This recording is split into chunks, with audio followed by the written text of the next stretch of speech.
You are a wonderful person, and sometimes we forget about it.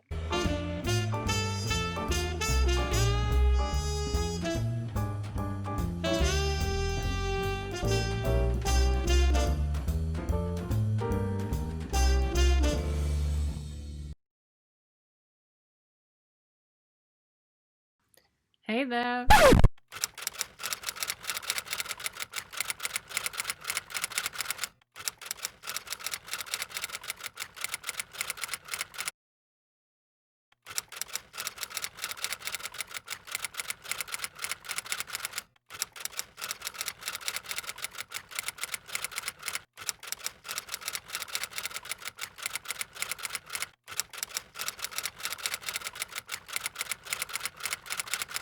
I just took 6.5 minutes of footage where I talked my heart out, and then I realized that it wasn't recording the sound. So this was the rehearsal. Maybe the second try will be a bit more fluent. So yeah, this time I have a notebook with a script because it's quite hard to talk about this, but I really wanted to do a video about it. I'm wearing this because that's the closest to a superhero costume I own. I wanted to talk to you about a relationship of me, and this is 3 years ago and still affecting me really much. Maybe you have been in a similar situation, or maybe you will be in a similar situation, and I hope that this is helpful for you. Yeah, at the time when I met this man, I was working in a job that was away from my hometown, and the same was him, and we were both not in our normal environment, and it was love at first sight. I mean, we just met each other and we kind of connected, and it was like I was totally in love, and this first 3 weeks were just like heaven. And then the job was over and everyone went back to his home place and his hometown. And then he visited me for the first time, and it was a shock because he wasn't liking the way I talk, what clothes I wear, the way my place is looking. He wasn't liking anything of me. It took me really quite a long time to realize that he loved an idea of me. He loved his idea of me, not me. And 1 year I tried to adapt to his illusion of me. It wasn't working out. I mean, I tried really hard. And he had no empathy or tolerance, and he wasn't sharing my values. It was like, this is the only way to go, and you have to, otherwise we cannot be together. He gave me the feeling that everything I am is wrong. At this time, I also realized that I wanted to change some things about me, but in my own way, in my own tempo. It wasn't fast enough for him.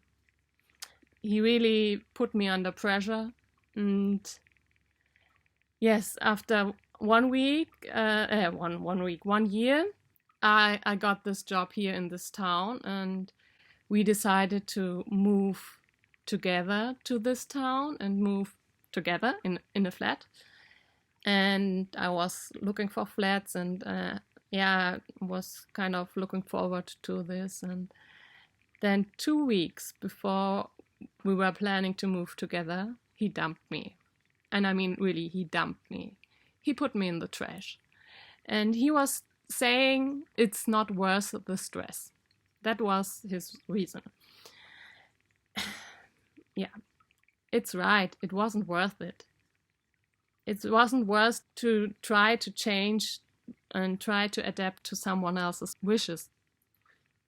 If you want to change, then change, or at least try to change, but only for you and not for someone else. One symbol of this time, what I kind of kept, was my sewing machine. It was a bit broken, but it was still working. there was a part missing, and that there was something falling on top of it, and there was a small piece of the top missing. And I kept the piece of plastic because I wanted to glue it back on, but he threw it away. So every time when I looked at this machine, I was just remembering all these bad feelings and all these struggles I had in this time, and it was hurtful. And so after a while I decided to not use this machine anymore, and I put it in a box and put it somewhere else where I cannot see it. And now, 3 years later and 3 moves later, I decided to repair it. But not to repair it like that you're not seeing anything of it. I mean, I will not talk about the Kitsugi method, but I would like to encourage you to do some research on it. So I will show you the writing. Yeah, sometimes you cannot repair things and you cannot make them undone, but you can try to deal with them. And for me, this was a kind of fight with an inner demon. It took 3 years to have the courage to do this. And in the footage, you see how I repaired the machine. Here you see my sewing machine. It's a Meister, that's a German brand. And yeah, you see the big hole on top. Before I started to repair the hole, I cleaned the machine and I bought some makeup brushes for this. And this is for Evelyn Wood now, that she can see how much fluff was in my machine. I think it wasn't that bad. For replacing the part that was lost, I decided to remodel it out of clay. And this is a clay called FIMO Leather Effect. This color was a leftover from a different project, another UFO. I gave the clay some structure and tried to get the right shape. When the shape was right, I put it in the oven at 130 degrees for 30 minutes. In the meantime, I could cuddle my cats.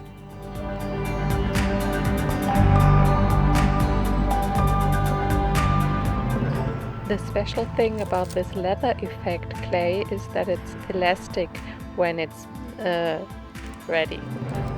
Luckily, I remember that my father put a special glue in my fridge, so I could use this one because the other one I wanted to use was dry. I put some baking paper to protect the machine. I was really careful to not drop and also not to put glue on the bottom of this plastic piece, because I want to have the opportunity to put the machine apart when there's something wrong. Because the clay was elastic, I could adjust it to the rounded shape of the machine. After the glue was hardened, I used something else that is called a pearl pen to do some kind of a neater finish for it.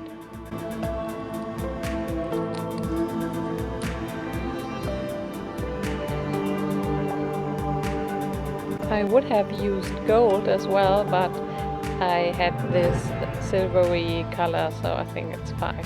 Here you see the outcome, and I'm pretty happy with it.